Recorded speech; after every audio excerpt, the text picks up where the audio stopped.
Hello guys. हम लोग start करने जा रहे हैं आज पीएलसी के बारे में। कुछ इन्फॉर्मेशन गेन करना चाह रहे हैं हम लोग। तो मैं आपको कुछ इन्फॉर्मेशन डिलीवर करना चाह रहा हूँ। सो मैं आपको बताना चाहता हूँ कि पीएलसी के बारे में। ठीक है। पीएलसी क्या है? पीएलसी एक प्रोग्रामेबल लॉजिक कंट्रोलर होता है जो कंपनी में यूज किया जाता है। ठीक है। वो डिजिटल कंप्यूटर होता है यूज फॉर इंडस्ट्रियल ऑटोमेशन। बड़ी बड़ी कंपनियां जितनी भी हैं इंडस्ट्रियल ऑटोमेशन की, हम उनमें सब में यूज करते हैं। किस लिए? प्रोडक्शन के लिए। ठीक है। अब वाई यूज पीएलसी? पीएलसी को क्यों यूज किया जा रहा है? क्योंकि हम चाहते हैं कि कंपनी में एफिशिएंसी ज़्यादा बढ़े, रिलायबिलिटी ज़्यादा हो, फ्लेक्सिबिलिटी भी ज़्यादा हो। ज़्यादा से ज़्यादा एफिशिएंसी बढ़े। ठीक है। रिलायबिलिटी अच्छी हो, विश्वसनीय सिस्टम हो। इसलिए हम लोग पीएलसीज़ का यूज कर रहे हैं। ठीक है। और आप जैसे जानते हैं कि flexibility, PLC allow for easy modification and have the ability to adopt changing production, है ना? तो जैसे जैसे हम लोग बढ़ते जा रहे हैं एआई सिस्टम की ओर, तो क्या होता जा रहा है? पीएलसी सिस्टम जितना भी मैन्युफैक्चरिंग सिस्टम है, पीएलसी उसको क्या कर दे रही है? इन्हांस कर दे रही है। और उसमें जब एआई मिक्स हो जा रहा है, तो क्या कर रहा है एआई? और भी अच्छे तरीके से उसको आगे बढ़ाने की सोच रहा है। ठीक है।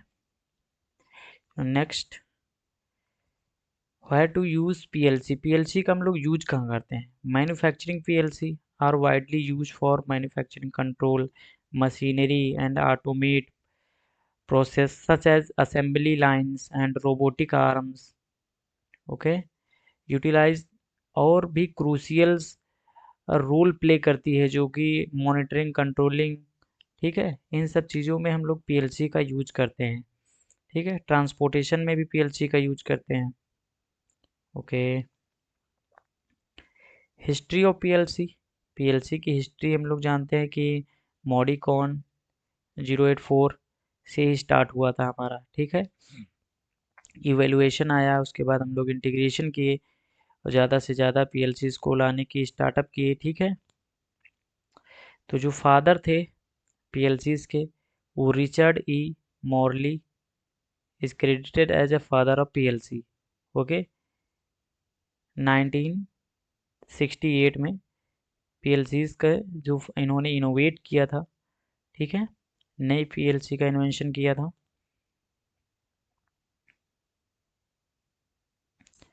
How does a PLC work? PLC work कैसे करती है?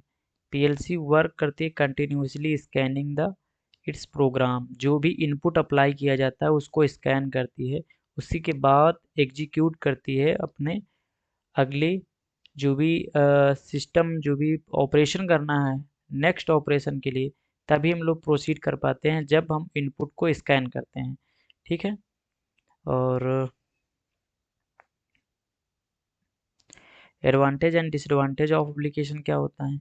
देखो, एडवांटेज तो हम लोग जानते हैं कि increase the reliability and flexibility in manufacturing process. Disadvantage भी, इसका initial setup cost can be high. ठीक है। Cost effective in the long run due to reduce the maintenance and requirements. Okay. And allow to remote monitoring and control industrial process. तो ये सारे हमारे क्या हो जाते हैं? एडवांटेज हो जाते हैं। प्रोग्रामेबल एंड, देखो, प्रोग्रामिंग एंड ट्रबल शूटिंग आने की प्रॉब्लम्स, ये डिसएडवांटेज होते हैं हमारे। ठीक है। साइबर अटैक भी हो सकता है। एप्लीकेशन ऑफ पीएलसी क्या होता है? Manufacturing and traffic management, energy management. इन सब में हमारा क्या होता है? एप्लीकेशन होता है पीएलसीज का। बड़ी बड़ी कंपनियों में ये यूज किया जाता है। ओके। तो पीएलसी लैंग्वेज कौन सी होती है? PLC programming language functional block diagram होती है, लॉजिक लैडर लॉजिक होती है, स्ट्रक्चर टेक्स्ट होती है। ठीक है। इंस्ट्रक्शन लिस्ट होती है। ये सारी। और मोर जो लैंग्वेज यूज होती है सबसे ज़्यादा कॉमनली जो यूज करते हैं हम लोग, वो लैडर लॉजिक का करते हैं और स्ट्रक्चर टेस्ट का करते हैं। ठीक है। फंक्शनल ब्लॉक डायग्राम का भी करते हैं। ठीक, तो ये सबसे ज़्यादा यूज होने वाली लैंग्वेजेस हैं। ठीक है। उसके बाद आता है PLC hardware component. PLC hardware component जो होता है input output module, CPU, power supply, communication module, ये सारी चीज़ें जितने भी मोड होते हैं इनका हम लोग यूज करते हैं। पीएलसी के जो इंटरनल पार्ट होते हैं, एक्सटर्नल पार्ट होते हैं, पावर सप्लाई जैसे सीपीयू तो आपका इंटरनल पार्ट होता है, इनपुट आउटपुट मॉड्यूल्स ये तो आपके एक्सटर्नल पार्ट होते हैं जो पीएलसीज के होते हैं। ठीक है। गाइस, कैसा लगा आपको? अगर आपको ऐसी informative PPTs, PDF, questions related पीएलसीज के रिक्वायरमेंट है तो आप कमेंट करें और सब्सक्राइब करें चैनल को।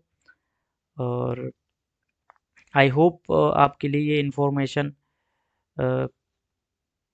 आपके लिए जो इन्फॉर्मेशन है ये आपका नॉलेज और भी ज़्यादा इंक्रीज करेगी। So have a nice day and thanks to allot